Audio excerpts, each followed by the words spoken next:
Nous sommes aujourd'hui dimanche, dans le temple Arche de Noé à Pasteur Voulouzi Denis Lessi. Ici, à Salé la Ranzambe, oui, le dimanche. Avant de kota, tout la prédication de l'Église, tout ça, les hebdo direct chaque dimanche. Bateau, temps peut-être aucune des églises, profiter na émission Nabiso, Congo Nabiso. Au dimanche, c'est comme un culte à Pasteur Denis Lessi. Il faut qu'on parle de ça en direct, les Kanabango. Ambiance c'est là na Arche de Noé. Nous avons vraiment ambiance mais vraiment.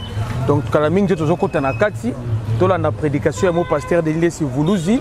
Je profite pour nous repasser un bon dimanche na Didier Itili ici que Zali na Mitilikuna. Kabal italien père doublé, Guy Laroche Bakou na sur un bon dimanche aussi na Kizaza Washington grand pays, na Xavier Kizaza, il y a Sylvie na Benga Roya Sylvie, un bon dimanche na bino tout votre bola nanga partout. Toko tana Arche qui m'a délige. Après notre royo sous ndengeni et l'équipe na kati poto lobila lisusu merci. Sans plus tarder, quand je m'avais quitté, l'homme de Dieu, l'homme de fire, le prophète des nations, évêque président, Denis Lessi, quand il s'approche, on acclame.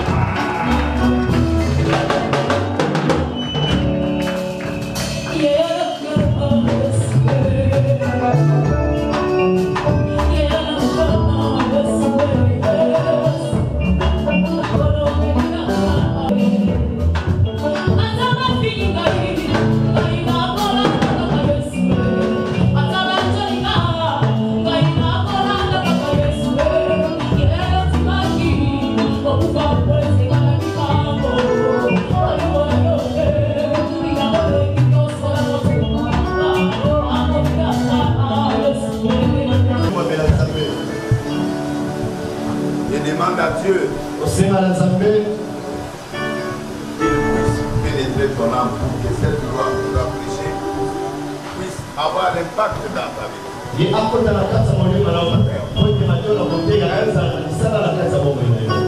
Dieu, il restera Dieu.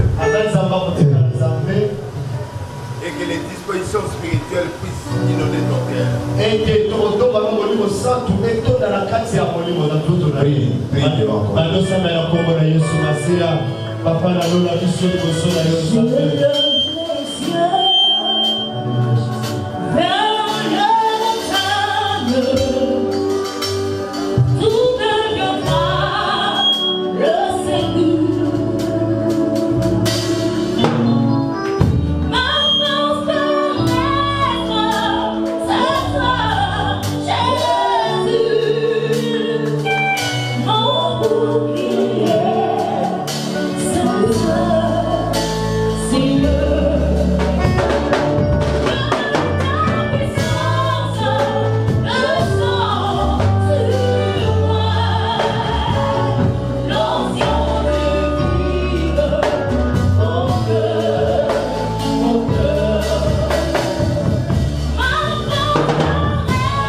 Soyez bénis là où vous êtes. Je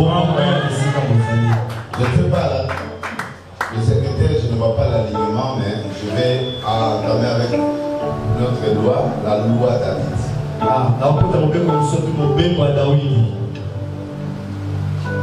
Je suis dans les lois parce que la nature humaine et spirituelle est régie par des lois. Les lois spirituelles gèrent le spirituel.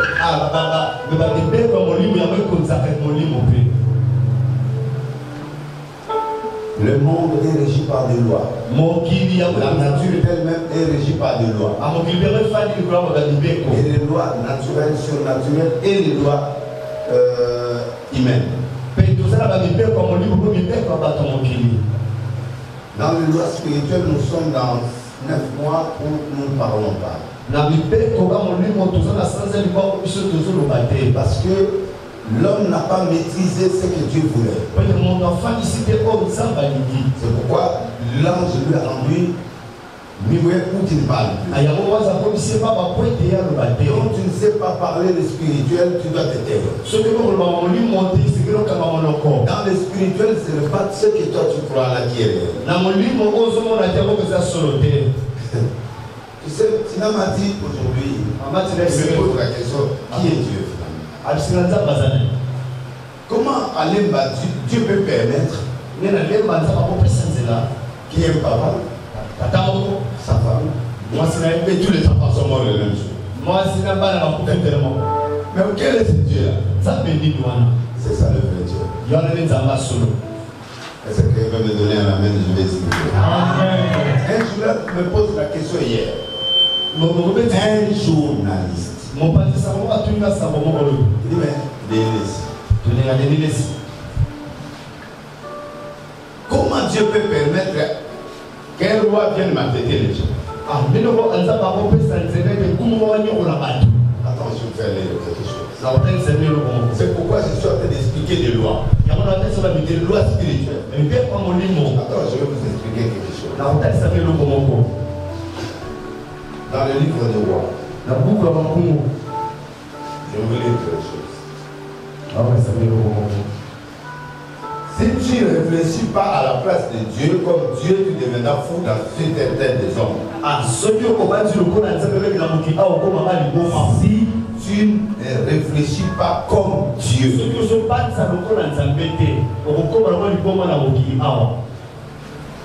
et ceux qui ont pété dans la loi spirituelle, ce sont des gens-là qui ne maîtrisent pas Dieu.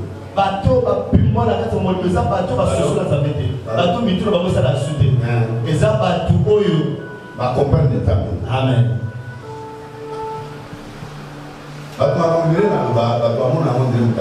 Je suis en train d'expliquer. Où tu comprends Dieu, où tu deviens fou, où tu deviens incrédule. C'est trop fort ça.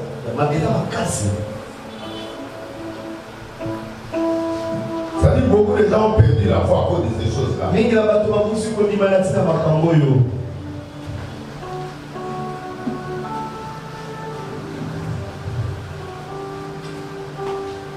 Verset 10 de Rois chapitre 8, verset 10. Même ceux qui me suivent. Avant que je commence la loi, je vous introduis dans quelque chose de mystère. Pourquoi Dieu permet que les choses m'arrivent? Mais qu'est-ce que je fais? Il y a des choses que tu ne mérites pas. Mais si Dieu ne veut que ça arrive, ça va arriver. Même si tu ne veux pas ça. De Rois chapitre 8. Nous lisons le livre de Rois chapitre 8. Au nom du Seigneur Jésus de Nazareth. Tu n'as même pas écouté le verset. Verset 10. Combien? Verset 10. Ok. Chapitre 8, verset 10. Élisée lui répondit, va, dis-lui, tu guériras. Mais l'Éternel m'a révélé qu'il mourra. L'homme de Dieu arrêta son regard sur Azaël et le fixa longtemps, puis il plaira. Azaël dit, pourquoi mon Seigneur pleure-t-il? Et Élisée répondit, parce que je sais le mal que tu feras aux enfants d'Israël. Tu mettras le feu à leur ville forte, tu tueras avec l'épée leurs jeunes, tu écraseras leurs petits enfants et tu fendras les fenêtres de leurs femmes enceintes. Regardez, nous avons dit que nous avons Amen. mais il dit que nous avons comme roi. Mais lui, il sait qu'il va tuer. Il peut éviter ça. Il peut ne pas établir ces messieurs-là.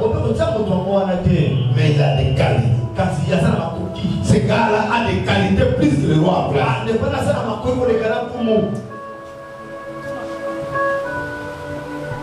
C'est une grande prédication. Sois à la hauteur. Donnez-moi un amen. Amen. C'est quelqu'un me comprend. Amen. Nous avons permettre de dire que moi, si on a tout fait la maman, oui. On a fait à voir la maman. Yo to mona muto akufi na ba mais na se wana makambeze kweli. Toute personne qui meurt avant 120 ans, bon tout ça c'est pas normal. Ya bako makamba na tukubale ba kizala kimtina za mwana akufi na 9 ans ya normal. Muto akufi na 30 ans ya normal. Parce que l'âge de la mort pour les 120 ans. Bon, on peut comprendre ça 7 ans, 14 ans, parce que nous mangeons pas bien. Mais même si on ne mange pas bien, mais Dieu peut te prolonger la vie.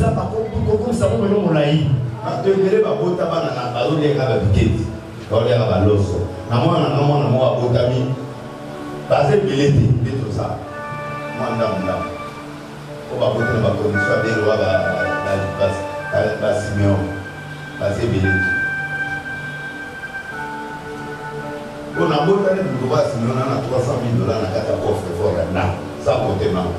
Moi, on a mis un bon mot, là, il est. Alléluia. Amen. Dieu sait que cet homme va tuer les gens. Mais celui qui va tuer là, le prophète lui annonce que toi, yo,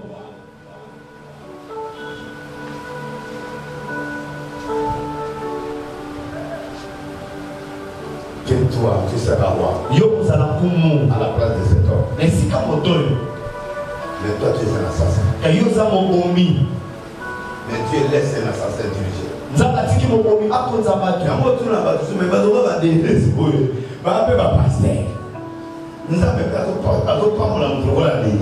Ne pose jamais cette question. Tu ne sais pas le mystère de Dieu. Et ne te sous-estime. Qui suis-je? Qui suis-je pour me permettre un Dieu? Pourquoi tu te sous-estimes? Quand Dieu fait le choix, il y a des qualités. Mais les mauvaises choses, il s'en fout. Ah, comment? Les mauvaises choses, il s'en fout. Comment? Il est où Dieu?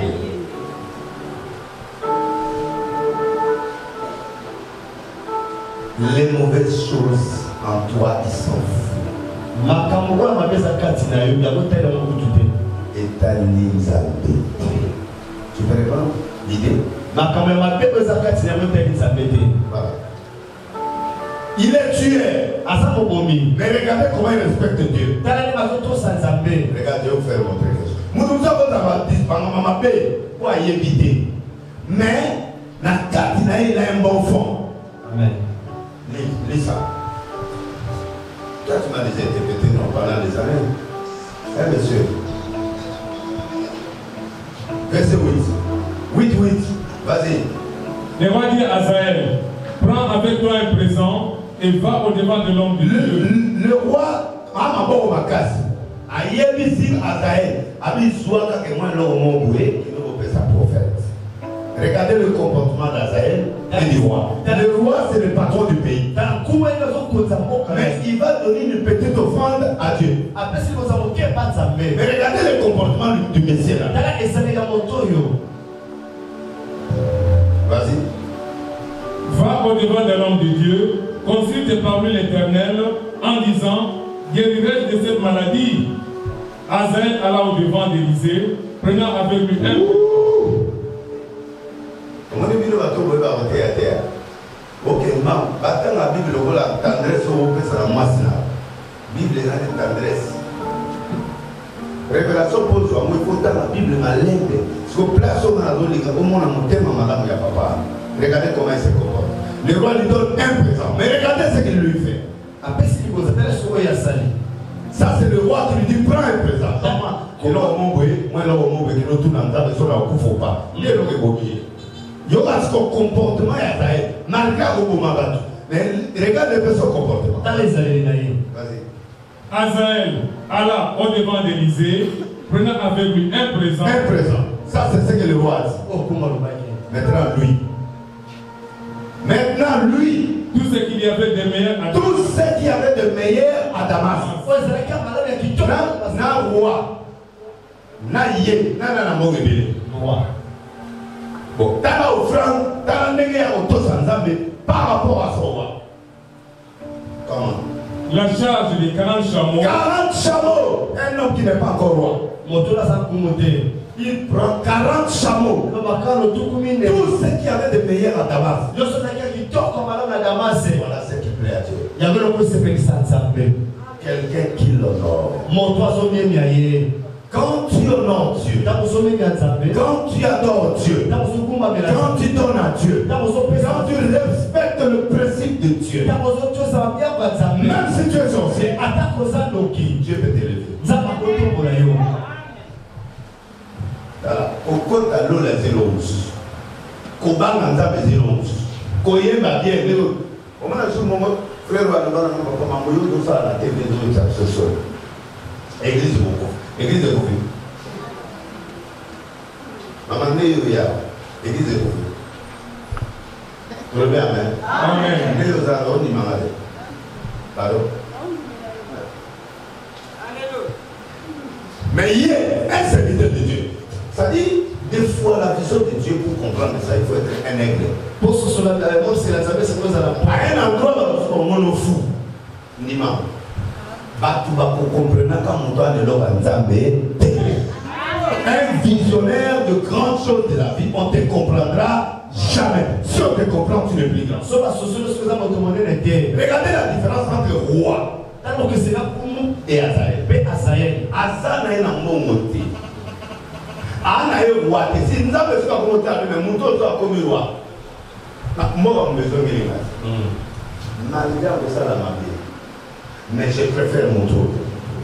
Ou à honorer Bassalinaï, ou à honorer Moka, ou à honorer Nga. Pour le prier, ça va au Balanzamena. Parce que le délai de passabilité au Balanzamena, pour Bandi, il faut qu'Aoya, alléluia. Oh mon Dieu. Mon Dieu, alléluia. Tu es grand. Mon salut.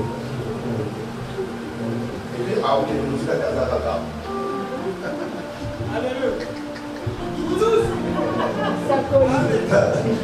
Il y a un moment où tu as bien la bonne.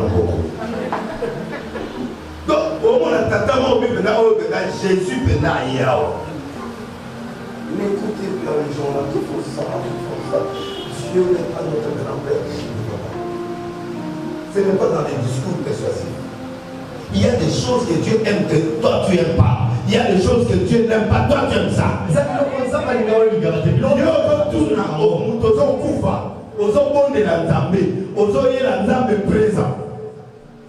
À l'église, il n'y a pas de présent. À l'église, il y a des offrandes. Il est en Israël, il est en Syrie, il est oué par Dieu. Il doit écouter les choses de l'esprit. On ne donne pas à un autre roi ou à un Dieu, on ne donne pas de présent. On ne donne pas de présent à l'église. Non, présent, ce n'est pas comme qui était présent, ils ont l'homme, ils ont suffisant. Ça dit, à l'église, on donne des dîmes, on donne des offrandes, on donne des soutiens énormes pour Dieu. Après, il y a d'autres gens, on dirait que l'on a la politique. Non. Alors, il y a d'autres gens qui ont dit ça. Si il y a des présents, moi, pour calmer, non, ça ne se fait pas. Quand mon cas garçon a dit bon, je ne peux pas aller chez le prophète comme le roi m'a donné, il va s'effacer. Dieu n'est pas comme ça. Dieu, il faut lui donner. Parce que mon roi ne doit pas mourir. Il n'avait pas l'intention de devenir roi. Quand il a amené ces choses, il ne voulait pas devenir roi. Il voulait seulement faire respecter son roi. Ah bah, prophète Amon a dit non, mais où t'es pas là? Et pas là. Voilà. Que ces choses viennent du roi. Il n'est pas comme ça que Dieu guérisse mon roi. Aïe, même pas qu'il y a aucun roi.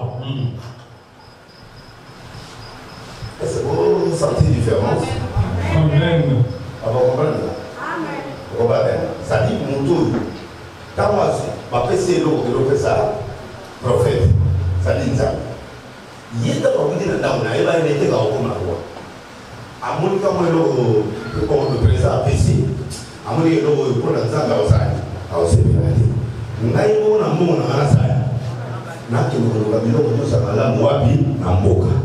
Asali 40 chameaux. Est-ce que vous avez dit chameaux?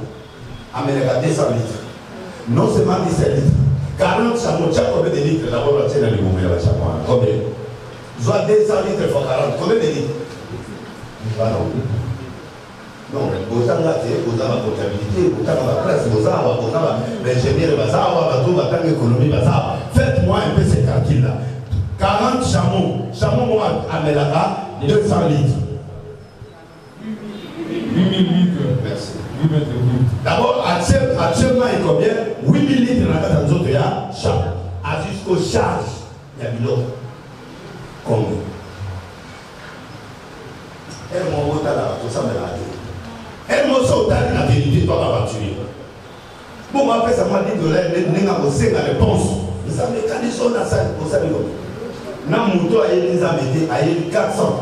40 chameaux pleins de marchandises. Et tout le monde a belé. Donnez-moi un grand amen. Amen. Encore? Amen. Et c'est bon là, non? Amen. Dans la dépense, il va aller tout ça là, dans le cousu, ce qu'on dit moi. C'est tout ça. Mais presque 6 minutes.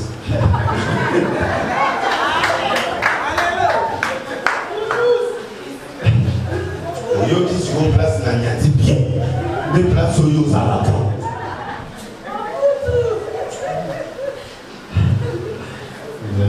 Est-ce que vous comprenez?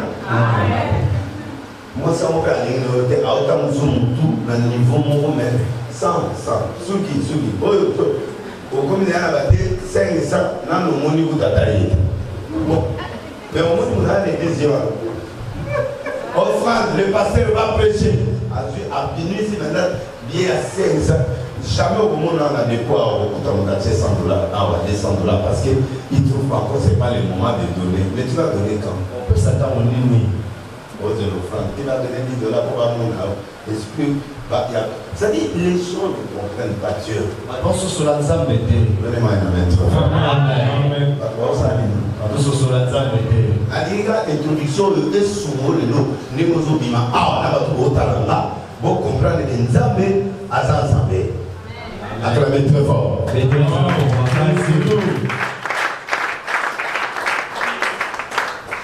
venu avec 40 chameaux. Des marchandises. Et tout quelle marchandise?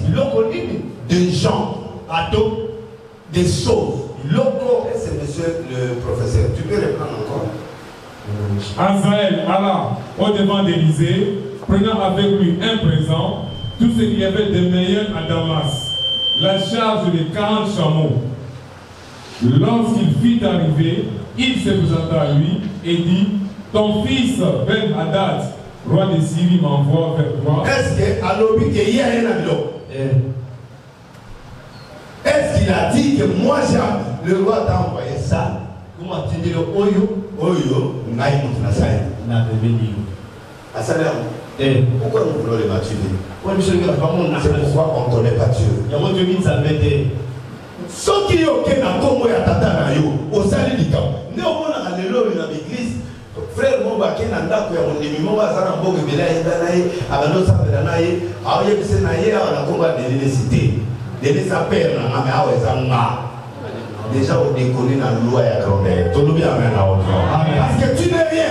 C'est l'autre côté. Tu travailles sur l'option de la personne. Il y a un moment à gouverner. Au moment à Batamokili. L'équipe du saut. Au moment à gouverner, au nom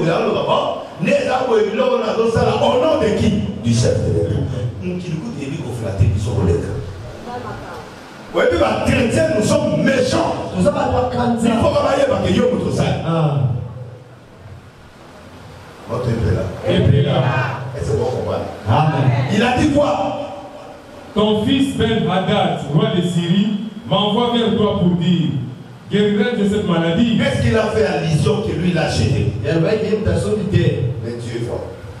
Comment ces garçons, on lui donne un présent. Mais il achète jusqu'à des meilleurs. Et il ne se présente pas. Il n'a pas dit que lui-même il a dépensé. Mais il dit que c'est le roi qui a dépensé.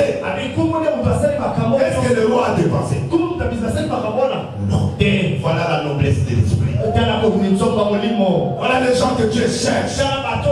Les gens qui font des choses sans qu'ils fassent. Amen. Vous avez compris? Amen. Même s'il va tuer demain. Mais aujourd'hui, Dieu a encore besoin de lui. Parce qu'il a un cœur noble.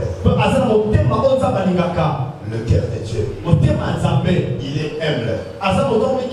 Il veut le souci de l'autre. Il veut le bien des autres. Mais l'église est devenue individuelle.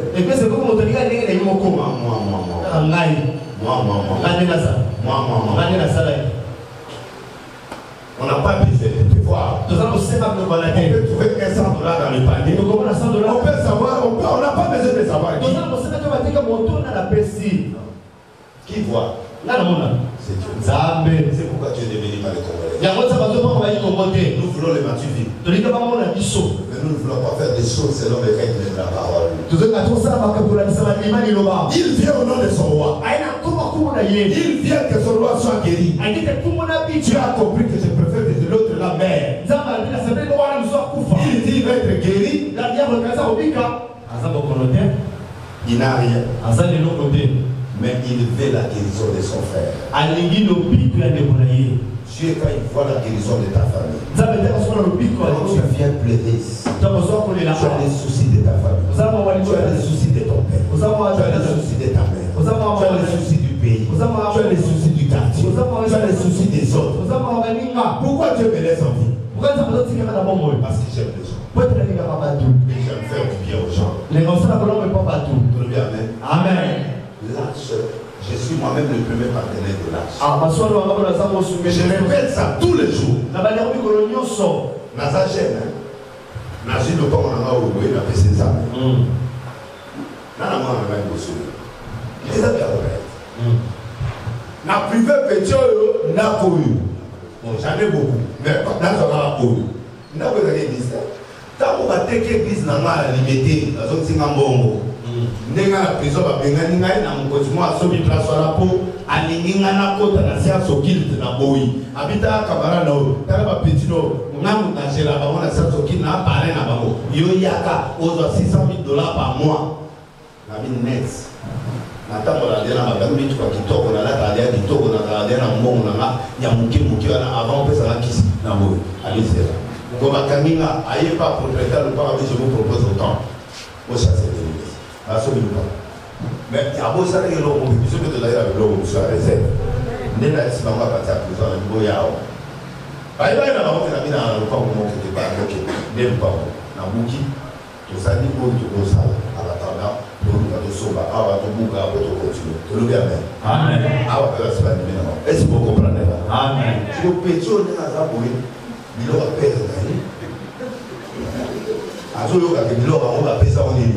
Ils Avant ça, la pousse là. Avant qu'il y ait un hôtel de couleur, il y a un tato de gérant à la pousse. Après, il y a un tato de entrer chaque entrée $20 par jour. Et tu as besoin de parce que, après, on s'en va. La serre à la boîte. On s'en va pas. À ma petite étage, le couleur avec le cobo, on s'en est cobo. On va le côté. Est-ce que va passer au Roboya? Chaque jour, là, $100 dans la poche, Roboya, on ça va faire comment? Vous devez me dire 123. 123. C'est ça, ma boulot.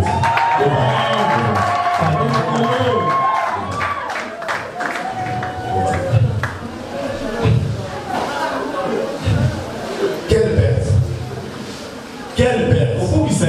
Mais je donne la Dieu. La personne ne peut pas ça. Tout cas que Dieu va me faire tuer. Combien de gens qui vont être bénis ici chaque jour? Dieu regarde mon cœur.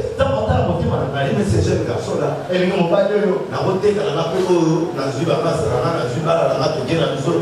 attends 200 000, Nakei là-bas, pour vendre la plage mort.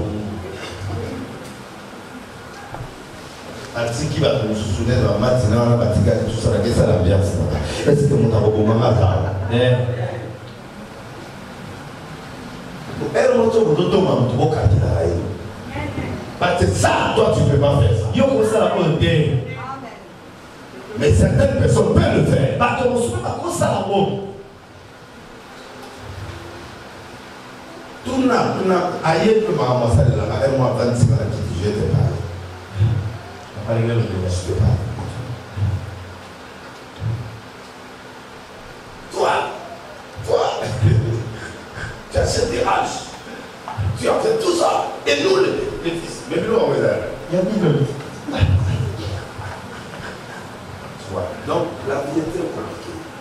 Un Nazaïen, un pauvre garçon, achète 40 chambres pour que son roi soit guéri. C'est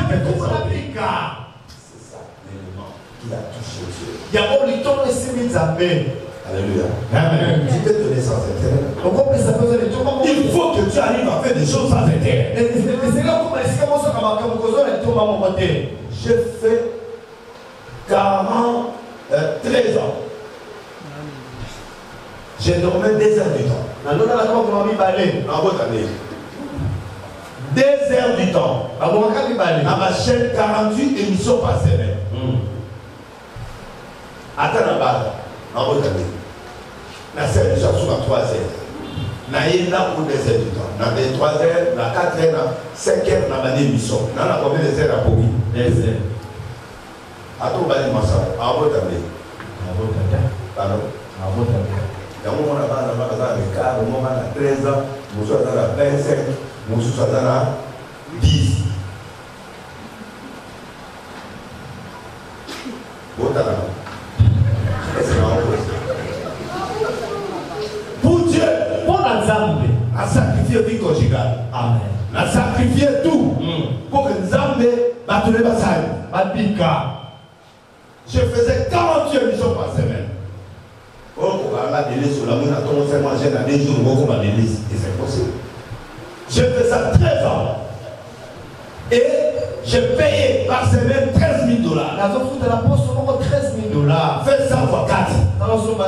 Combien? Fais ça fois 12.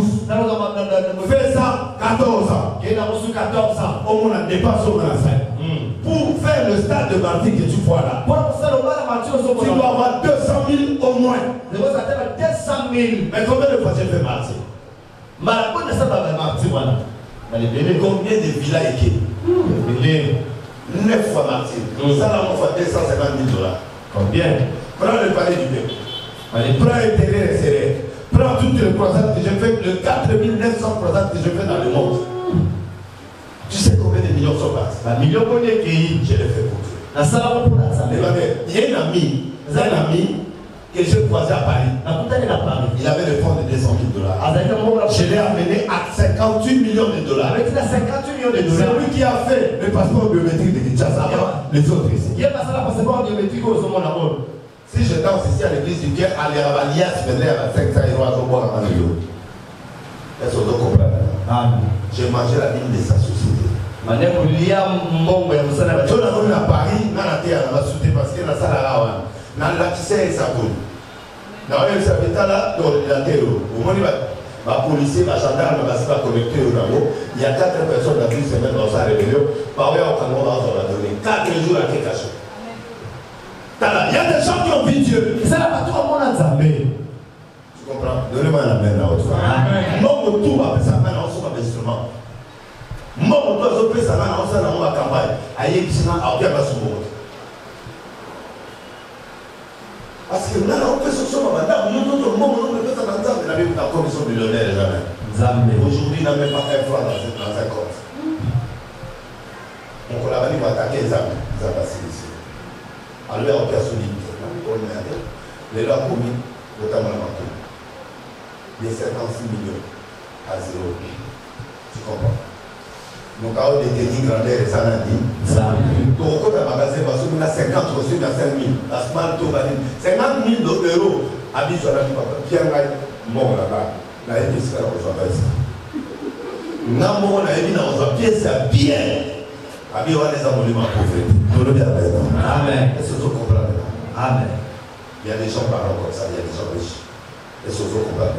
Amen. Donc, j'ai tout sacrifié. La personne de cagnon. Il y a pas de lobby dans la l'église. Moi, on va pas que la mission dans les tout na arche là. Toujours moi na. Si il est là comme il a 13 à 14 ans, à combien moi si. Au moins la gaya ya. Calamité dans le bon tout le bien maintenant. Amen. Mais moi on n'a pas à mon péné. La salle, tout ça, il n'a même pas à mon péné à. Quand je encore où il y a un niveau à l'école. Mais mon collègue c'est pas poisson. Non, il s'en sort. Ce qui est au Minga, moi la couille a aussi sa place. Il faut avoir la raison qui fait pousser Dieu à te bénir. Il faut avoir la raison qui doit pousser Dieu à te laisser en vie. Pourquoi Dieu te laisser en vie? Parce que ton cœur n'est pas juste. Tu partages ton femme, tu partages ton homme, tu partages pour ton intérêt. Mais qu'est-ce que tu fais pour Dieu? C'est ça ma différence avec beaucoup de pasteurs. Beaucoup de pasteurs, ils ont cotisé l'argent pour acheter l'église. Mais moi, je donne à Dieu. Tout ça, c'est moi. Tout, c'est moi. C'est ma famille. Ah, je donne 1%. Même dans l'intérieur, c'est moi qui achète les parcelles. Tout ce que là on a suivi, c'est moi qui achète. Matériel, des télé, tout. C'est sa Bible, c'est moi. Je me suis porté garant pour Dieu. Et c'est pourquoi je ne manque pas. Si je manque là, 2 jours j'aurai l'argent. Et Dieu m'ouvre toujours les portes. Dieu ne peut pas t'élever si tu n'as pas un dispositif du cœur qui est meilleur par rapport à Dieu, par rapport aux autres personnes à la nation. Il y a des choses que je dis à la télé. Si Dieu n'est pas avec moi, tu ne feras pas 3 jours, tu mets.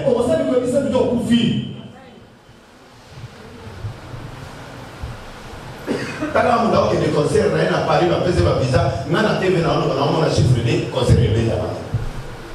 Oh à Québec poto concert bébé là. Soit bien. Concert bébé là. Alléluia. Amen. Est-ce que vous avez bah supporter là bas on vous content on a boudé. Mais parce qu'on comprend le de ça veut dire il y a solo. Je les pousse à venir me poser des questions. Tout le monde sait mais ils ne comprennent pas. Je ne comprends pas. On ne peut pas que ce là. Mais après ça, la date va concerner notre famille au Béta. Parce que voici les chiffres. À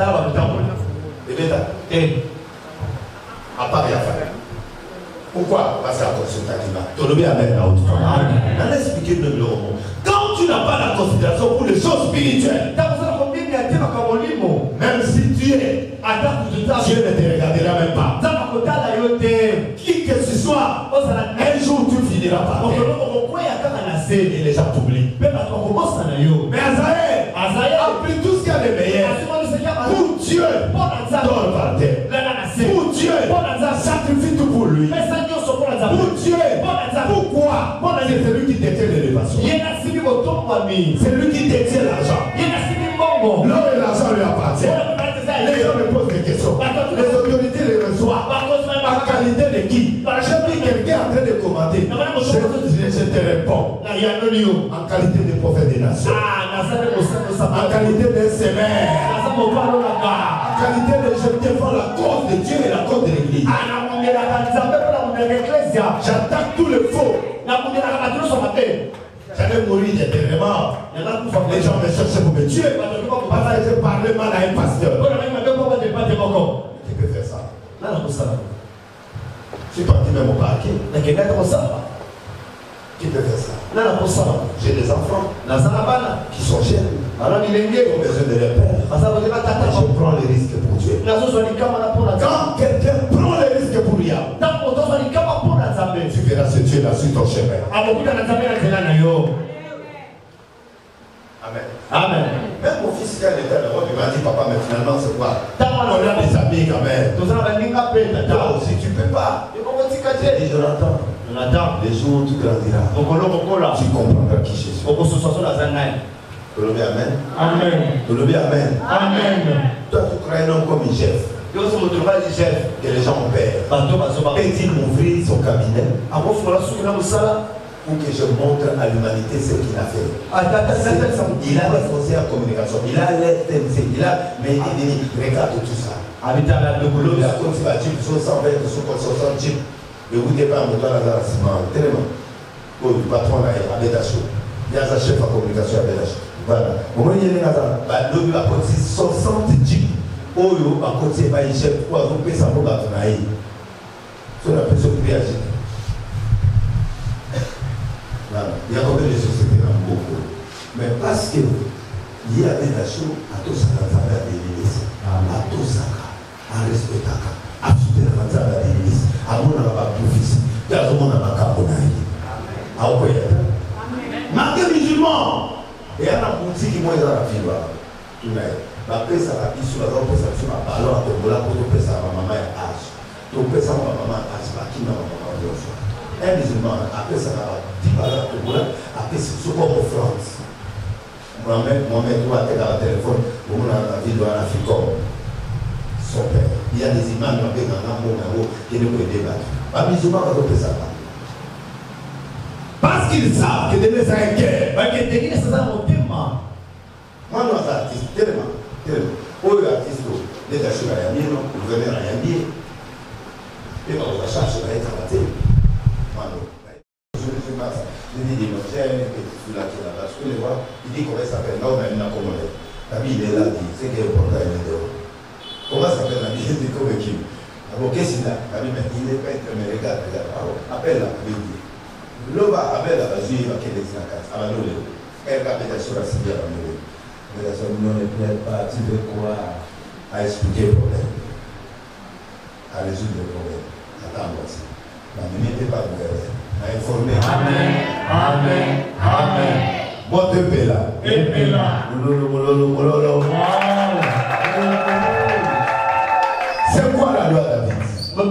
La loi David, c'est quelqu'un qui a des dispositifs spirituels dans son corps et dans son cœur. Il a un dispositif de l'amour de Dieu et des autres. Il n'y a pas un plus grand amour que de donner sa vie pour les autres. Amen. Le dispositif. Qu'est-ce qu'on n'a pas encore vu? Là, je te dis, dis-moi, qu'est-ce que vous n'avez pas encore vu? Olivier est venu ici. Quand on était animé, il restait seulement le président de la République. Mais Félix vient là. Un jour, vous le verrez ici. Tous les ministres se sont passés à l'âge. Tous les grands de ces pays sont passés à l'âge. Je les ai prophétisés. Amen. Ocha. Mokia. Qui a quoi? Luzoloban. Je peux vous citer tous ces géants-là. Ils sont venus ici. J'ai prophétisé sur eux. Sans flatterie. J'ai dit à Mocha, tu seras élevé de vous. Il dit, moi je suis le directeur du cabinet du chef. Quel est l'autre grade qui peut me plaire? Tu verras ça. Il est devenu président de l'Assemblée. Il m'appelle et dit, mais tu es sorcier. Je suis nation. Amen. Alors, moi, on a comme vice-premier ministre chargé de l'intérieur. Vrai ou faux? Vrai. Des élévations écoquées. On nous a prophète là-bas. Ok, l'Israël, c'est pour nous a prophète. Moi, tu es là. Même ça, moi, qui a mis l'eau, on est sur le sali. Les Kozomba. Les autres guidés. Les Zomba. Même ça, je dis non. Je vais là au matin. Amada. Encore un ministre américain. J'ai dit à Cameroun, Dieu va t'élever 2 fois. Alain ministre, 3 fois. Alain ministre, il y a information. À combien? Président, il y a ensemble. Après, à combien? Il n'y a pas président. À combien? À combien? Mais à la hache, il y a un moment à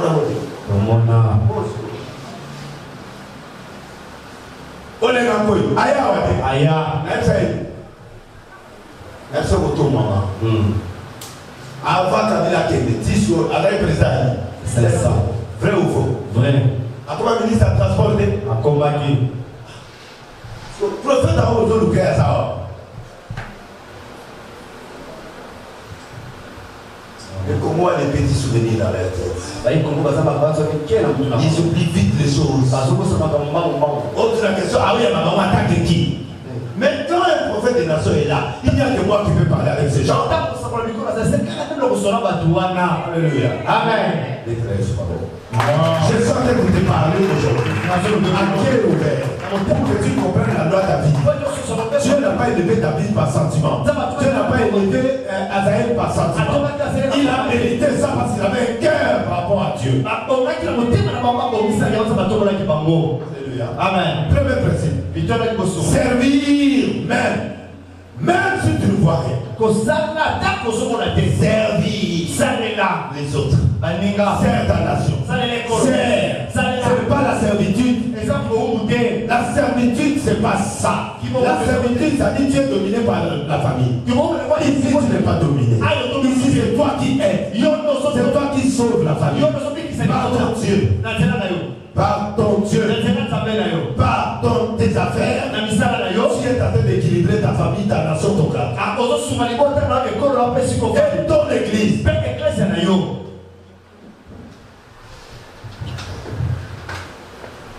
Tous ces gens que j'ai prophétisés, qui a acheté une église pour l'âge? Je ne compte pas sur les hommes. Maudit soit l'homme qui se confie. Alors, je serai l'homme le plus riche du Congo. Il n'y a jamais quelqu'un qui a soutenu Kabila plus que moi. J'ai fait tomber la tête de base de loi une journée. Qui était entre les mains de Jean-Pierre Robert. J'ai planté ma chaîne de télévision. J'ai parlé à mon père. J'ai suivi cet homme. Et il a été foutu au Bali. Il avait une semaine au Bali. On a dormi là-bas pendant une semaine. Le président dormait dans le temple. Je lui ai donné le terre des opposants. Ils n'aiment pas les gens du pouvoir. Ils n'aiment pas Nandoudou. Comment? Tu es où? Allez, écoute-toi. On a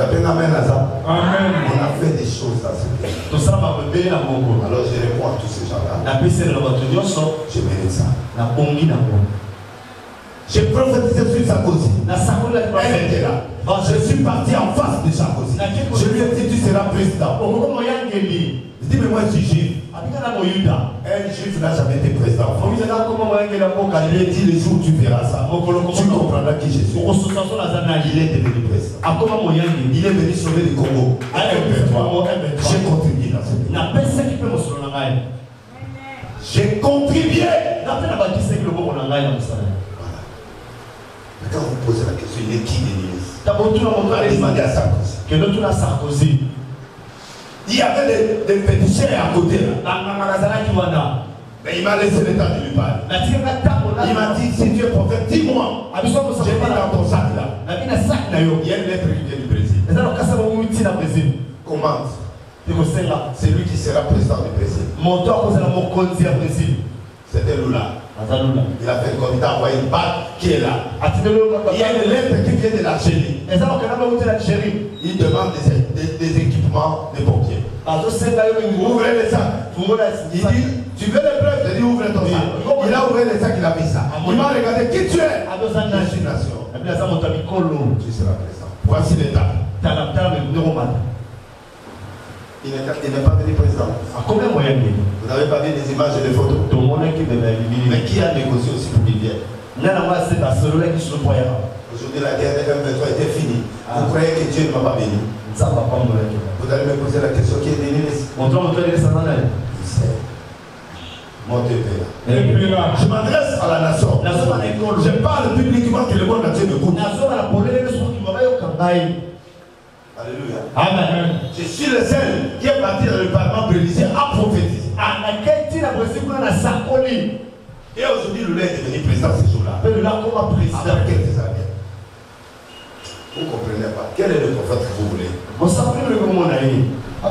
J'ai dit à Kabila, tu feras 15 ans du pouvoir. Et les 15 ans que tu feras, il y a la prolongation que Dieu te donnera. Voici ce que tu dois faire. Je lui ai donné la cassette. Il a fait combien de temps? 18. Vrai ou faux? Montez là. Vous voulez quoi? J'ai parlé ça à la télé. Je lui ai dit, président, tu seras réélu. Mais, si tu ne sais pas le social, social, et là, vous savez, dans l'ensemble, dans la Congolia, ils en ont envoyé à eux. À cause de ça, après, ils ont envoyé à eux. C'est pourquoi, quand vous verrez l'église, écoutez les choses spirituelles.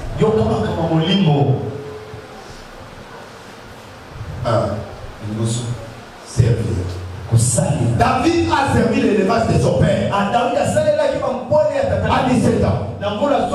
Il y avait des grands frères. Il a servi. Il a combattu avec des lions dans la forêt. Il pouvait laisser que les brebis la battent. Mais il a dit, je ne laisserai pas les brebis de ma famille entrer dans la bouche des lions. Il a tapé les lions. Il a tapé l'ours. Tu connais qu'est-ce que l'ours? Il y a des combats que tu dois livrer pour ta femme. Il y a des combats que tu dois livrer pour ton église. Il y a des combats que tu dois livrer pour ton pays. C'est comme ça que Dieu te lèvera. Servir, le mal au servir. Comment? Le mal au servir. Tu ne fais rien. Tu veux que Dieu te lève. Pourquoi va donner ça?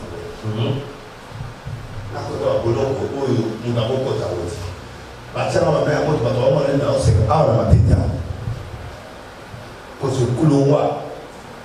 souffrance là, on a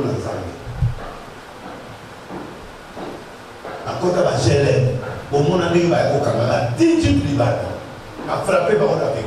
La civilisation de Bamon a battu dans l'université, la PCD qui n'a pas eu. Je dis, les ciels, la côte de la montre, la première rue par Foronica, de Bamon a dit. Ah, mais il faut des par exemple, la maison musée, président musée, des comme assistant, on a disparu. On a dit, dans la porte, ma lembe, la kenda figure qui n'a pas la route. Mais quand on qui fait, c'est un colonel, où la police est la casse au camarade, la sécurité de l'église, vous avez dans ça, il y a un petit peu de chaleur. Là, on attend la guerre de la télévision. À Kalama, 3 semaines. La minade, 250 coups de fouet par jour. Comment on a bien dit? Même pour la bonne. Comment on a si tu ne sais pas servir. Amen. Amen. Amen. Amen. Et ça va mon lolo. Yama mon lolo dit il faut servir. Il faut défendre la nation. Défendre ta famille. Ne parle pas mal de ta famille. Ne parle pas mal de tes frères et sœurs. Même si Dieu t'a choisi pour ça. Qui sait c'est pour cette sortie que Dieu t'a élevé? Dieu t'a élevé quelqu'un qui ne sert pas.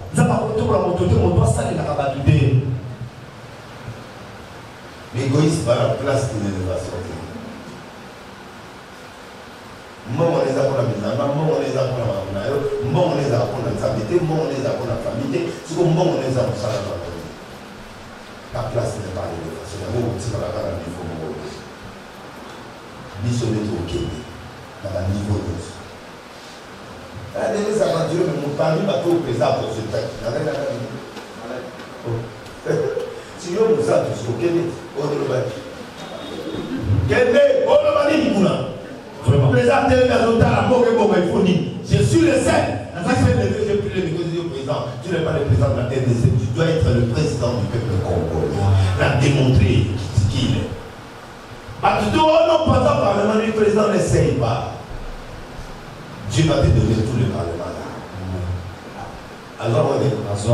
Pardon? On l'a complété. On a dit la Kito ailleurs à Kito. Allez, passez moi. Il y a des policiers dans la zone de la technique qu'on a fait. Aujourd'hui, on a une idée qu'on fait. Tu as la montre à cause de l'église au Bakata, sur le Bachama. Papa, vous avez fait un paquet de bébés, il va que bébé, il a la bébé pour la maison, dans la queue. c'est la mission. Là, c'est la mission. On va expliquer à Bénin. Dans le salle, la salle où ça la pleine, les restes, c'est bien un moment, on a la police à qui a cadré, on a la guerre de la semaine à quelle. Vous comprenez rien de la vie. Tout le monde amène à haute voix. Amen. Azawana. Bazakari, Bazayowana, tout Bazaki en plein air, je parlais. Parler, pour faire et quand il a maman, il y a un bâton, il y a une possibilité. C'est-à-dire qu'il y a un temps dans la miracle. Amen. Il a démontré les blancs. C'est ça. Il y a un prophète qui est négation. Et le va être synonyme. Parce que il y a un banque qui il y a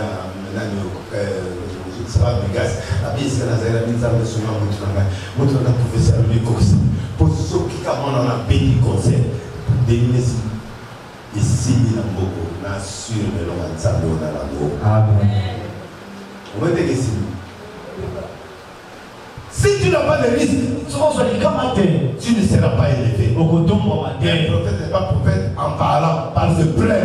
Le prêt prophète. On appelle la prophétie exactitude de God. Jamais.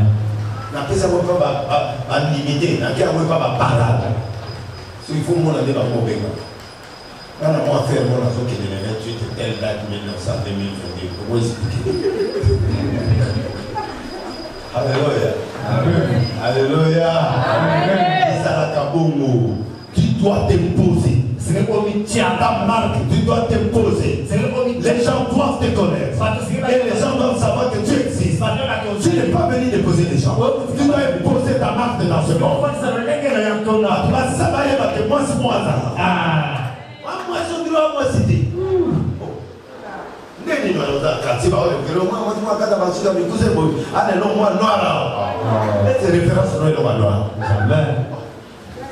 Faut t'imposer. Mais comment tu vas parler de toi? Amour les gars, ma fille, on a tout ça. Il va aller parce qu'il va tuer du tout. Un homme qui ne sert pas ne sera pas tout. Mon toit sert à tout le temps, ça va tourner les deux. Deux.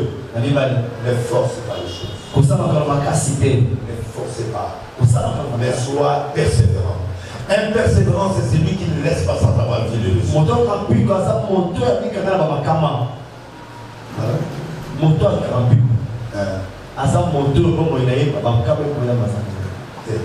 Un persévérant, c'est celui qui n'abandonne pas sans avoir atteint l'objectif. Il y a un millionnaire, au million, au continent, il est pour ne laisse jamais le combat sans résultat. Ça, c'est la loi David. Alléluia. Amen. Est-ce que quelqu'un m'a compris? Amen. Quelqu'un m'a compris? Amen. 1 Samuel 16, verset 17. Les choses doivent venir. Élisée n'a pas demandé l'argent. Mais l'argent est venu avec 40 chameaux. Quand tu as l'onction, quand tu sers, l'argent viendra. L'élévation viendra. Le mariage viendra. Il y a des choses que tu ne comprendras pas. Ces choses viennent d'elles-mêmes. Quand tu commences à forcer la nature, ça dit que Dieu n'a pas encore donné le goût. On ne force pas le mariage. On ne force pas l'élévation. On ne force pas l'argent. L'argent a du respect à quelqu'un qui se soumet, à quelqu'un qui sert. L'argent ne peut pas venir comme ça. L'argent c'est l'esprit. On appelle ça maman. On appelle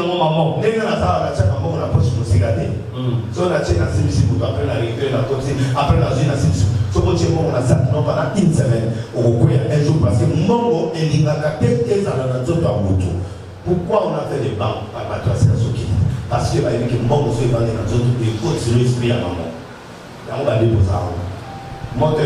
Est-ce que vous comprenez le Amen. Mon Mongo se tient la pose. Mon colosa maman, on va mettre la miki au bar de la négociation. Ma quel ne pas. Pour moi, notre ami qui le va cacahuète. Ah, vous allez le venir. Vous allez taper. Tu as pété.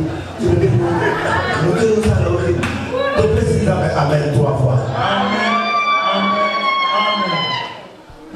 Soit bon, là, soit bon, c'est la poche. On commande de moi, maman. Parce que Madame est à la maman. Ou Dieu, ou maman. Maman, c'est qui? C'est l'esprit de l'argent. Ça m'a dit maman. Sans qu'on ait dans la nation dans bon on a la tête. On a maman, il faut y aller délivrer. Maman soit à côté de nous. Na yébiso pour faire tout ce que tu peux faire la pose à bord. Mais c'est pas bon. Laissez l'argent faire. Si quand on est en bon, il y a mon mari peut être mon salut, le col, il y a un bis, le col, il y a un bis, le col, il y a mon assaisissement, le bis, le col, il y a un merci. On me dit une chose, c'est-à-dire que l'autre, il y a ça, monsieur Zoya, il y a un mot, au prochain. Ne force pas la vie. La force à la vie. À un moment de la vie, je peux rouler à taxi, à un moment de la vie, place aux amateurs dans la vie, mais je refuse à l'intérieur de moi, je dis Dieu, tu m'avais promis de telles choses, mais je sais que voilà, c'est pas ce que tu m'avais dit.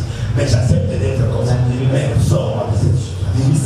Ne forcez pas la nature. Mais sois persévérant. N'abandonne pas. Les gens qui se découragent ne sont pas appelés à la travers. Alléluia.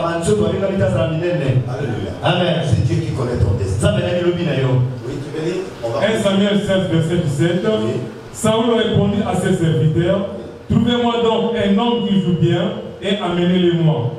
L'un des serviteurs prit la parole et dit, voici, je vis un fils d'Isaïe. Tu l'as vu où? David a sénayé à la palais royauté.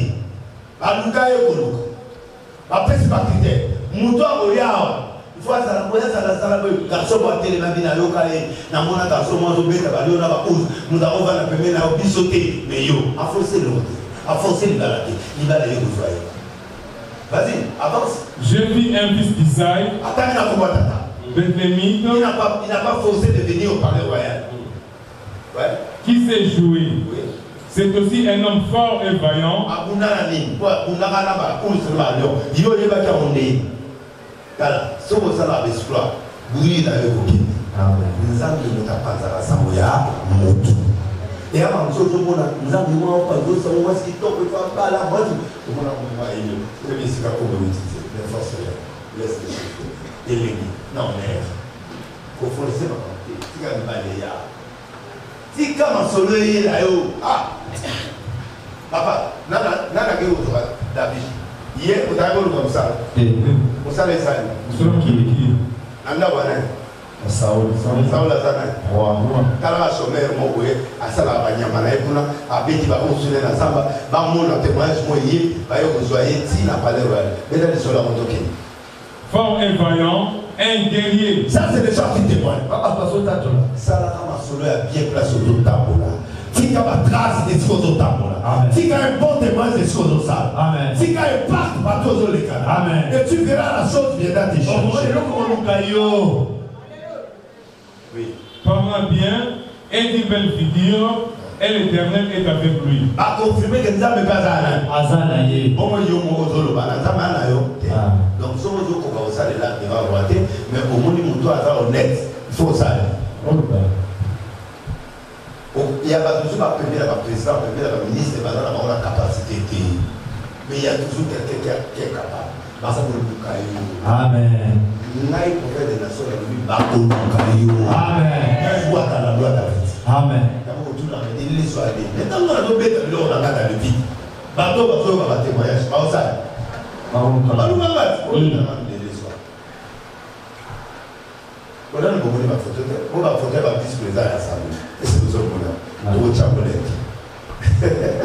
Moutuna n'a pas beaucoup d'avoir organisé l'esprit dans ta honnête. Moi, tu es là. La force est là. Et je, parce que je suis sur le terrain, je me parle. Amen. La guitare, c'est l'église, elle est tard. Nous ne devons pas oublier les Jésus. Tout le monde a peine. Les gens nous sont beaucoup de Jésus dans le boété. Mais à un moment, la dimension de tout ça, avec nous, on a pour continuer de la paix. Mais il faut la pour ça, pour continuer, il faut y aller. Mais pour y aller, il faut bousculer les lois de la nature. Amen. Avec les choses, avec la batute, avec la batute, à toi, on est à peine monté, on a rien. Les lobbies vont être avec eux. On a raté un moment où tu n'as pas, l'autre, la semaine de haut, boss, tout le bien avec la haute. Mais il ne pas ça dans la peau. Parce que là, on va passer pour la vérité. Voilà, il faut d'abord, il faut être différent avec nos sources. Quand tu es la même personne comme les autres te chercheront jamais. Fais les choses que les gens ne font pas. Ça, moi, il délaisse d'attendre la sens unique. Moi, je n'attends pas la zingzong. Ça dit, il va travailler à la l'autre. On passe la vie. Elle est décidée. Si on veut la rater dans la vie, il faut le faire. Si on veut le vite, on peut provoquer le faire. C'est comme ça. Et c'est comme ça que je dis. Et là, on peut faire. Moi, je vais là. Toi, là, tu écoutes à dire mon Dieu, là, tu as beau. Si on passe par là, tu as beau. Là, tu as beau. Tu as beau autant pour la matin, on comprend des témoins. Comment on a besoin d'être écouté. C'est là où les gens commencent à faire les mariages. Mais il y a des autres qui viennent. On va te dire,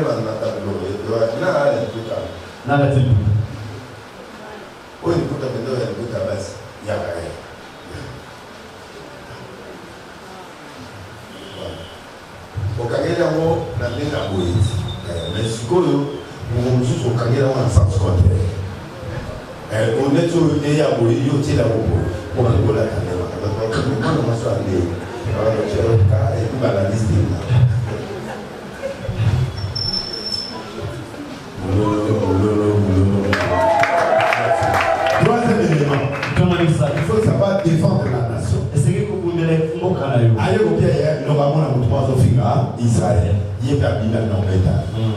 Si même un homme d'élévation qui est dans la loi de David peut prendre en charge les choses qui n'étaient pas prévues dans ta vie. Quand tu te bats dans les imprévus, c'est là où tu vas gagner le combat. Le diable aime la préparation. Mais moi, je fais des improvisations. Si on met à Satan, improviser un combat. Amen. Parce que David a mouqué, Goliath a mouqué. So bataïta il mort en Mabunda. Mais Goliath a mouqué, il a mouqué, il est mouqué, et puis il a l'aspire. Aïe, il a l'aspire. Et la salle a préparation au combat, jamais Goliath a préparé pour esquiver les balles. Parce que David a eu les systèmes à l'Iran. C'est bon. Si vous avez un exercice à vous dire pour la comparer les balles à l'aéroport. Mais maintenant, Satan bat l'école. Ne prépare jamais le combat. Ne prépare la matière. Si vous avez bien sur la côté de la salle, la scène à papier, ne awa ngana tala ba foule dans la carte na ngana tala mité ma bino na tala ba penser na bino na créer message na préparer message na la côté na na au préparer message na tala bino na côté na tala bino na minza me fait ça ba penser à bateau nyos quand on a fait ça ba penser na préparer prédication ya moment na prédication na atteindre de na atteindre de na comprendre pour ça na yo c'est ça amen c'est la voix qu'elle nous envoie qu'elle a tes amours qu'elle a tes analyses maintenant on est là pour dire que tout le monde a été par provision sur la base de la terre né aux arabes on a pas vrai ou faux merci à vous va nier au temps il a des autres côtés et ça va quand on voit qu'il a dit là on est ça en fait on a suivi ça le respect de l'option que tout ça est pas moi. Attends, au moment où on doit payer lui. Les interdits spirituels, premier principe de l'interdit, ne tue pas un ouin. On peut quand les poissons qui se combattent mon doigt. Attends, au moment où on doit payer lui. Le col à m'en foutre des armes dans mon tour là, yé. Ça va aussi bien dans ma opinion. Amen. C'est ce que David est. Il y a un col David. On le col à mon kilo, col à ma pas passer. Conflit à pas passer. Attends, mon est à quoi? Conflit à été. C'est un ouin, m'en fout des armes. Ça va m'en foutre à dire. Ça va m'en foutre à dire pour le coup. Alors, quand on m'en fout à les armes, on appelle ça les armes. Ça, il y a aussi la carotte. Donc, priez. Pas un seul mot. Un Samuel. On va Samuel et un mot. 24. Premier verset. Ok. Saoul prit 3000 hommes d'élite sur toute Israël. Le bas Amen. Amen. Mais le bas de force, le bas au Bogabati. Il y a 10 000, il y a 3 000, je vais vous faire tomber. Le bas là-bas, il y a 10 000, 3 000, je vais vous faire tomber. Ok. Et il alla chercher David. Parce que je vois quand on et ça va bien. Dans la famille, il y a ça sur la contre les listes pour des listes. Tu l'auras, non, le téléphone maintenant. Nous sommes allés à l'autre, à haute séquence, à haute à la télé, à haute à la seconde. Et t'as dit non, vous avez tout le monde à côté. Non, la piste, la taxe. Non, madame, ça fait beaucoup de là. Non, mais ça vous a bon moyen. Tant le roi, vous imaginez 3000 personnes, comment ils vont vous à cette île. David a dit, à des femmes de boc, à vous donner des jalousies, ils ont ok. Il alla chercher David et ses gens jusque sur les rochers de boucs sauvages. Il arriva à des parcs de brebis qui étaient près du chemin, et là se trouvait une caverne où il entra pour se couvrir les pieds. Le roi et moi, bien toute la toilette, dans la petite toilette, là, sur David a dit des rois.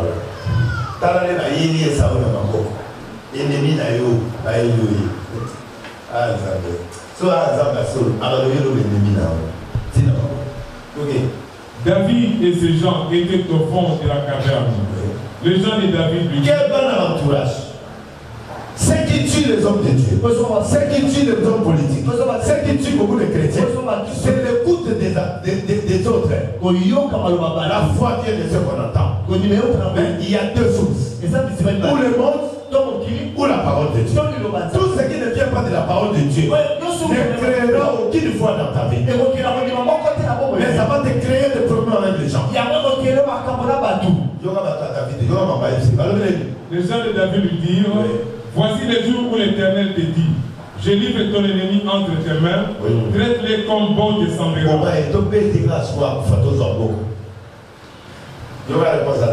David se leva et coupa doucement les pans du manteau de Saoul. Après cela, les cœurs lui battit. Il tremblait. Parce qu'il avait coupé les pans du manteau de Saoul. Et il a dit à ses gens, que l'Éternel les garde de commettre contre mon Seigneur loin de l'Éternel. Une action telle que de porter ma main sur lui, car il est loin de l'Éternel. Il est loin. Pas qu'on a mis la Sibaraï. Amen. Attends, la Sibaraï, tirez-moi vous. Tu n'as pas le droit de critiquer un pasteur. Toi fidèle, tu n'as pas le droit. Tu n'as pas le droit. Laissez nous-mêmes traiter nos dossiers. Parce que un ouin veut dire Dieu s'est incarné en lui. Non, il s'est incarné. Quand tu vois quelqu'un qui est ouin, c'est-à-dire l'homme est en les années. Sauf-moi, Satan a sali à côté. Mais on tient à taper assez de pantalons. Amen. Dieu ne retire jamais son onction. Dieu ne se répand pas de ses dons. Au commun, mais à Bologna, alors faites attention. David, c'est ça. Quand on parle de David, c'est quelqu'un qui respecte le roi. On a même aussi ici ma pasteur. Là où il y a 700 $, et t'as lu, c'est comme ça qu'on va s'attacher tout ça. Les nazares, n'a pas achevé.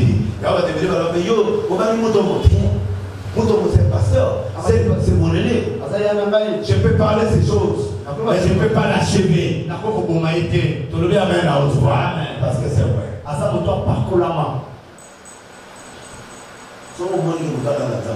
Retire-toi. Ne l'approche pas. Ne tue pas. Alléluia. Amen. Il faut que vous la vie. Il y a un pasteur. À part pasteur d'église, tous les pasteurs, tu dois les respecter. Appelle moi Italie. Colonise Colonise c'est quand moi ce qui peut être. Amen. Dieu s'appelle là. C'est ça la force de David. À mon avis, quand tu vas dans mon personne, Nenga Zaïla Salé. Comment on a zalé la maison de Solam Noria? Elle a besoin d'un tcha, t'as droit à zombi dans le père au pouvoir d'être quand on a dit c'est avant. A tout couverture à main à votre salle. A dit, ouais, t'as couffé.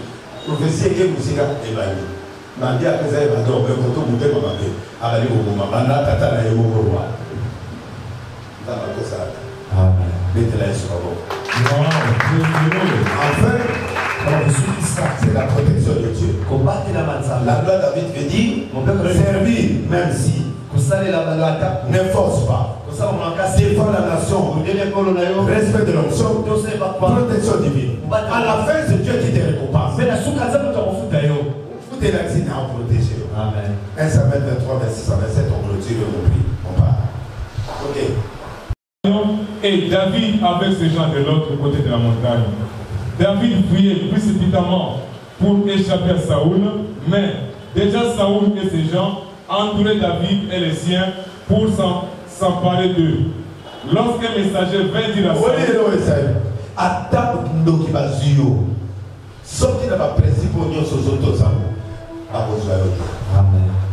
Baluki Saoul va suivre David. C'est clé. Tokami, Afukami, déjà Mindou qui est exceptionnel. Erga Afukami David Abian Zabotikima.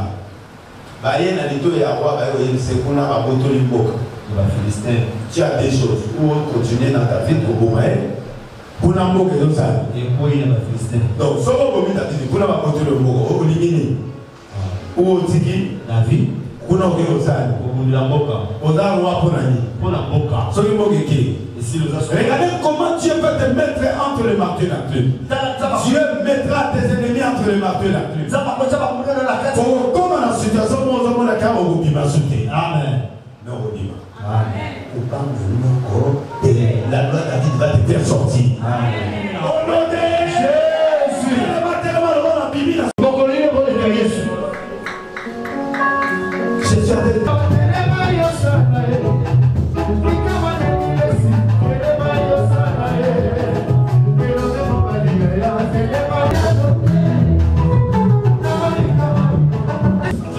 Et tu dois ne plus forcer.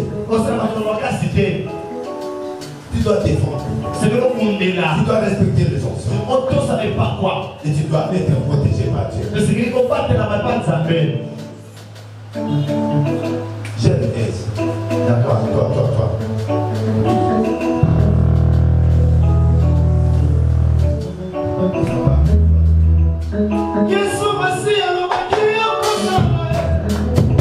Tu ne sais plus où commencer. La finance dont tu fais. Tu es né riche. On t'a enlevé la richesse. Pour manger comme tu es. Mon Dieu, je ne te connais pas. Mais Dieu m'a dit, regarde cet homme. Je vais faire de lui un riche. Comment?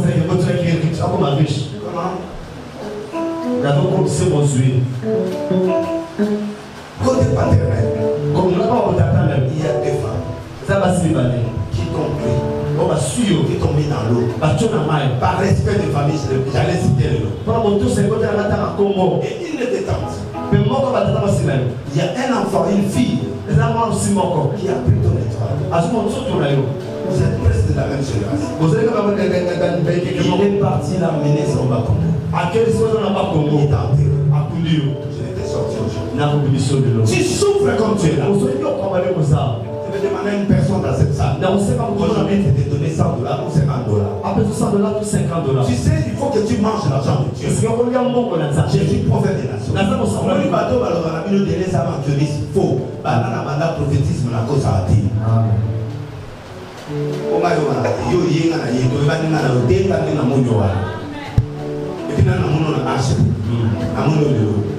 j'aime procéder les gens nouveaux. Les gars sont pour la tombe ici.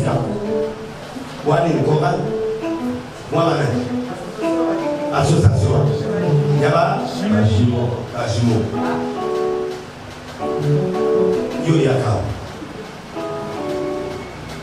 Mahamona nouveau na cause. Mahamona nouveau. Hein? Yo peut dépasser. Yaye. Ok, je vais expliquer. Obala. Avec vous, Obala, c'est là le micro. Vous avez un problème. Quand on est devant ça, vous avez un problème. Et comment on peut se la canne? Pour vous avez la canne, moi, mon côté. Vous avez un problème.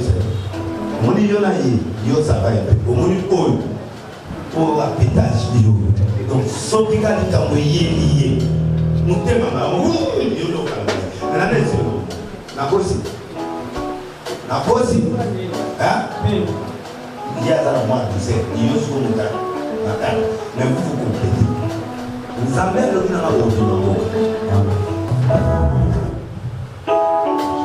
Le 25, il y a déjà un d'eux qui est devant. Tu vois, même les jumeaux. Il y a toujours un qui a le leadership. Nous sommes en direct. Moins interprétatif que tu fais les gens là en Europe ou partout ils sont respectés. Alors, hein? Alors, pour nous, ça fait gagner.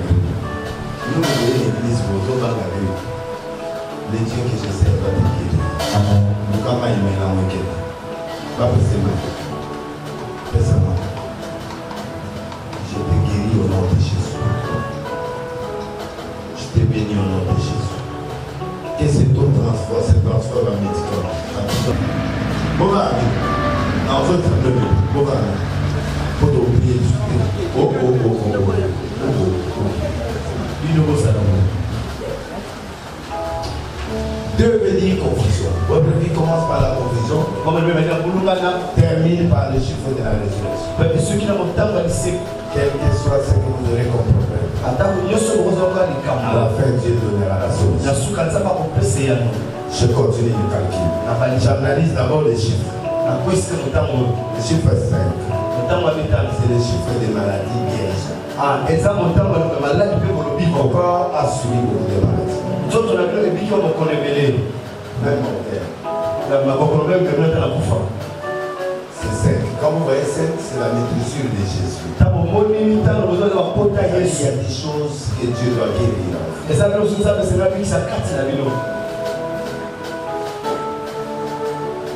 Toi, tu vas beaucoup prier parce que tu risquerais d'être frappé de la stérilité. Parce qu'il y a des faiblesses sexuelles qui sont déjà visibles. Je vais prier pour toi. 4. C'est le chiffre du désert. C'est ce que vous êtes. Vous êtes venu d'abord prophétiser pour revenir vers le chiffre. Affirmer ce que vous êtes. Vous avez le chiffre 4, c'est le désert. Israël a fait 40 ans au désert. Israël a fait 400 ans.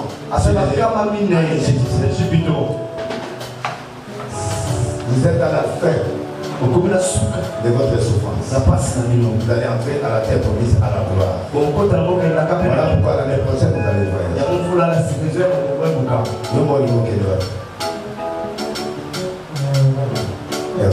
Mais la nouvelle pour vous, non. Moi, je suis venu la prophétie. La nouvelle pour vous, après vous, voilà. Comment ça la prophétie à la pour vous avantage bien, l'avantage et le souka. Dès que vous voulez avantage, vous gagnez. 1, c'est le chiffre de la divinité. Dieu est avec vous. 9, c'est le chiffre de la domination. Vous avez la domination. Vous avez le pouvoir. Ça c'est quoi? 8. 8, c'est le 2 fois 4. 4 fois 2, tu as combien? 8. Tu es en double épreuve. Vous avez trop de souffrance. Après 3. C'est la résurrection. Je vais faire des calculs pour savoir qui vous êtes. 2 plus 5, ça fait 7. 2 plus 5, ça fait 7. Plus 4, 11. Plus 1, 12. Plus 9, 21. Plus 8, 29. Plus 3, 32. Alors? 32. Combien? 32. 32. Tu vois les deux qui sont encore à la fin. La confusion. Chaque fois que Dieu vous fait élever, c'est pas un peu de temps pour aller dans la confusion. Quand je fais 3 plus 2, nous trouvons 5. 5, c'est la guérison. Donc aujourd'hui, dans cette église, en cet instant, Dieu est en train de guérir vos vies. Je demande à une élévation financière. Dieu bénira tes enfants en grandeur. Dieu va guérir quelqu'un dans ta famille. Dieu va être, il y a 4 témoignages qui suivront. Que Dieu t'élève. Que Dieu te justifie dans 21 jours. Que le Dieu te délivre. Puisse être sur fou le chemin. Que le voyage s'ouvre. Au nom de Jésus. Amen. Lève-vous. Voici votre jour. Aujourd'hui, la lumière pointe. Mais là, pour les hommes là, vous prenez $10 comme la dîme de Dieu. on peut se faire 10 000 Vous allez vous donner, vous mettez dans l'enveloppe, vous donnez à Dieu. on peut se faire ça, mais à quoi? Le reste, c'est pour toi. Je suis pour la vie. Pour la vie. Tu es venu à l'église. Oui, l'église. Je ne t'attendais pas à ça. Mais Dieu m'a dit, donnez le départ à ces gens. Mais c'est pour vous, moi, mais la bataille. Vous êtes bénis. Au pas moi. Attends, on va te laisser la voix en vacances.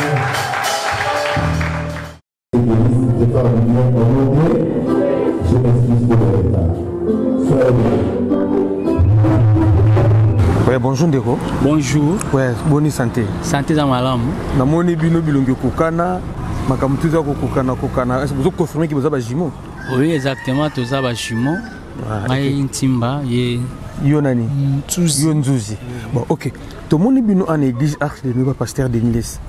Au sambela kawana to boye kaka. Bon, ça c'est la première fois to ya pour tout cela qui est invité. D'abord, ça c'est une invitation pour to ya na to sambela ensemble na Pasteur Denis. C'est qui va passer tout cela qui na yango. Le dimanche, vous avez une bisika autre qui n'a rappelé au sambela. Alors, tant que si peut-être le loto ya pour répondre à l'invitation oyo, ba pipesi biso na ba ninga nyoso ba jumeaux tozali na baba. Ah, d'accord. Là, il y a répondre à la question. Il y a répondre à la question oyo. Pour l'équipe de Liboso. Babandaki non non. Ba nous prophétiser sérieux. Makamalobi za solo. Oui, vraiment, Pasteur Denis c'est azama. Te makamalobi za solo. Makamalobi azama solo. Parce que tout le monde a une famille, tout ça. On peut la famille. Mais les famille, tout ça. C'est là. Bien, vous allez bon. Il faut que tu quartier peut-être que tu Hollande. Va mon non. Si tu le bien solo. Tu fandi na kisenso. Kisenso. Oui. Ma pasteur Denis le bien solo. Pasteur alobi makambo oyo vraiment etouché ngai. Ça il peut analyse nango. Il y a certaines choses. Ils sont vrais. Nous sommes à Kolobati, mais à lobby, ils vraiment solo. Est-ce qu'on a bateau bandi maraité, bolobini? On a bateau bandi maraité. Bandi maé. Bandi maé. Azali mutu ya bafansilité. Azali mutu oyo nzambe apona ye pona obik sabat. D'accord, to soki na biswana. To kangi date ya lelo, ba image ezali. To rozela. Accomplissement à parole, il y a profession, on a pessi. Bon, on a la merci vraiment. Merci. On a Congolais, vous êtes partout dans le monde. On a une prédication de l'Eki. On a un miracle, une prophétie, un système de chiffres, un BTM, un pasteur de l'Élé, Voulouzi. Donc, il y a Samba et Zalité. Donc, ceux qui ont un tembe, ils ont une date de naissance. Quand tu as un combo, toi, tu envoies seulement la date de naissance. Et puis, il y a après sa prophétie à vie à partir de la date de naissance na yo ko tinda kombo na ote tinda ka date de naissance na yo yo moko ka makolo à partir de la date de naissance na yo ceux qui ont kosa deux à solo na pesi merci na batu surtout bolandi partout dans le monde na banini batu na ngana surtout bazana Canada amiral George Tamba ba petezo baksa maka karaba sur 4 étoiles mikolo brassard rouge donc George Tamba amiral ya batu ya ressemble zelaté ya pitu na Clara Bantala kitokoto Gabi Lokanda mutunanga Alino Capverdiano kuna na Toronto merci na kiti na Londres pour nous passer 2-3 personnes bote na badi na Patricia Bumba kitokoto Gisèle Osambia kitokoto maman Yvette Mpoma et Atrice motomètre Londres za na maboko na yo kitoko to na kiti na Turquie na bandi na kukupa nu tala kaka Mitterrand poma kuna kukupa nu kobosana te ba yebisa papa Sébastien na agence SBK balobi tozo ba koli kaka net na ba film ba kolezo kito de père na Noël. Donc kitoko to agence SBK na Turquie kitoko to na France to pesi héritier poma moto pamba na agence naie agence héritier poma eza déjà na Kinshasa na Kasavubu ezali na Matonge ezali na commune ya Njilipe ezali to pesi mbote mingi na kenkeleri tabita ya mama Yvette Mbololo ba mbote mingi yango wana ba master nga tout o baza na Ituri to bosani binote merci pour na bino car commis déjà range revers na kin na pesi mbote Igwe les glands déclarants en douane kuna na Karumbo kitoko trop car eza déjà na Kinshasa na sepeli ya trop na geste bosali plaisir à trop vraiment na sepeli ba tout bolanda biso alino matumona na Paris président firmé matoto la pesi bino tout ba mbote Don Jolie Sylvine